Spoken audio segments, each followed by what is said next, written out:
श्री राम कथा के अंतर्गत पिनाक की कथा। दूसरे दिन प्रातःकाल राजा जनक से महर्षि विश्वामित्र ने कहा, हे राजन, दशरथ के इन दोनों कुमारों की इच्छा पिनाक नामक धनुष को देखने की है, अतः आप इनकी इच्छा पूर्ण करने की व्यवस्था कर कीजिए।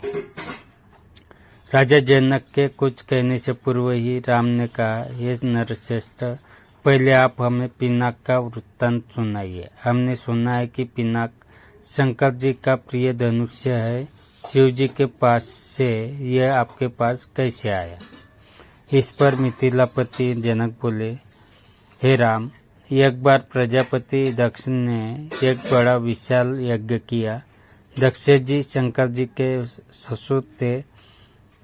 अपने जामाता से अप्रसन्न के कारण उन्होंने उस यज्ञ में न तो शिवजी को आमंत्रित किया और न ही अपनी पुत्री सती को।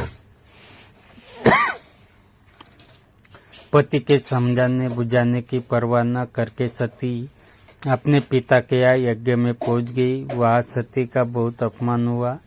सती ने देखा कि देवताओं के लिए यज्ञ का जो भाग निकाला गया था उसमें शिवजी का भाग था ही नहीं। इससे क्रुद्ध होकर सती ने यज्ञ कुंड में कूदकर अपने प्राण त्याग दिए। महादेव जी के गणों ने जो सती के साथ राजा दक्ष के यहाँ आए थे, लौटकर महादेव जी को सारा वृत्तांत बताया। सती की मृत्यु की सूचना पाकर महादेव जी बड़े क्रुद्ध हुए। उन्होंने राजा दक्ष की यज्ञ भूमि में जाकर उस यज्ञ को नष्ट कर डाला। फिर वे अपना पिनाक नामक धनुष से चढ़ाकर देवताओं को मारने के लिए अग्रसर हुए, क्योंकि देवताओं ने उस यज्ञ का भाग महादेव जी को नहीं दिया था। महादेव जी का यह रौद्र रूप देखकर सारे देवता बहुत भयभीत हुए। देवताओं ने अनुनय विनय करके महादेव जी का क्रोध शांत कराया। क्रोध शांत होने पर महादेव जी ने पिनाक को देवताओं को दे दिया और कैलाश पर्वत लौट गए।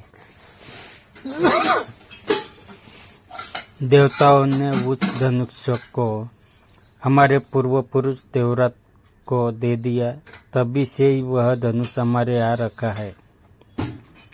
हमारे पूर्वजों का स्मृति चिन्ह होने के कारण हम इस धनुष की देखभाल सम्मान के साथ करते आ रहे हैं।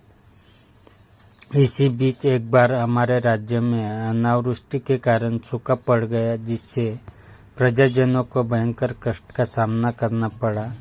उस कष्ट से मुक्ति पाने के लिए मैंने एक बहुत बड़ा यज्ञ किया। पुरोहित के आदेशानुसार मैंने अपने हाथों से खेतों में हल चलाया। हल से भूमि खोदते खोदते भगवान की इच्छा से मुझे एक परम रूपवती कन्या प्राप्त हुई।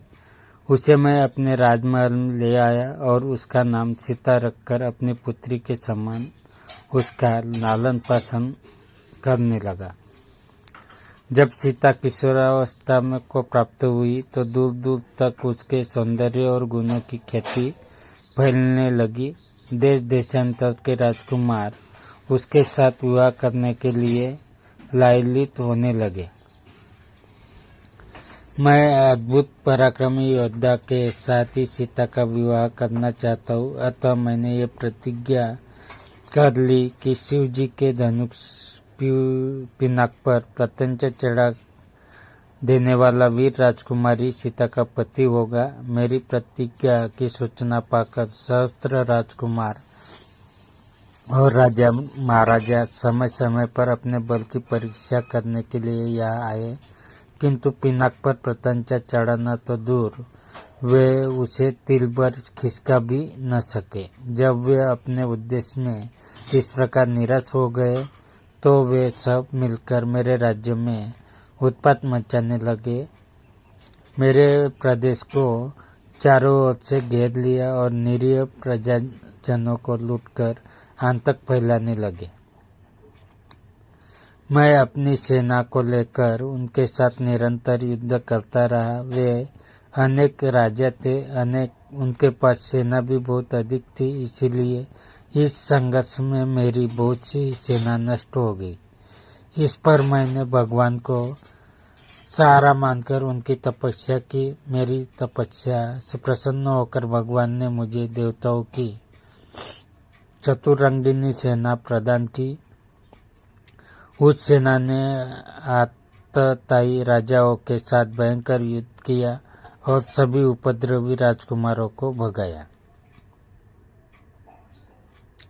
उनके भाग जाने के बाद मैंने सोचा कि एक विशाल यज्ञ करके इस अवसर पर ही अपनी प्रतिज्ञा पूरी करूं और सीता का विवाह कर निश्चिंत हो जाऊं। इसीलिए मैंने इस महान यज्ञ का आयोजन किया है।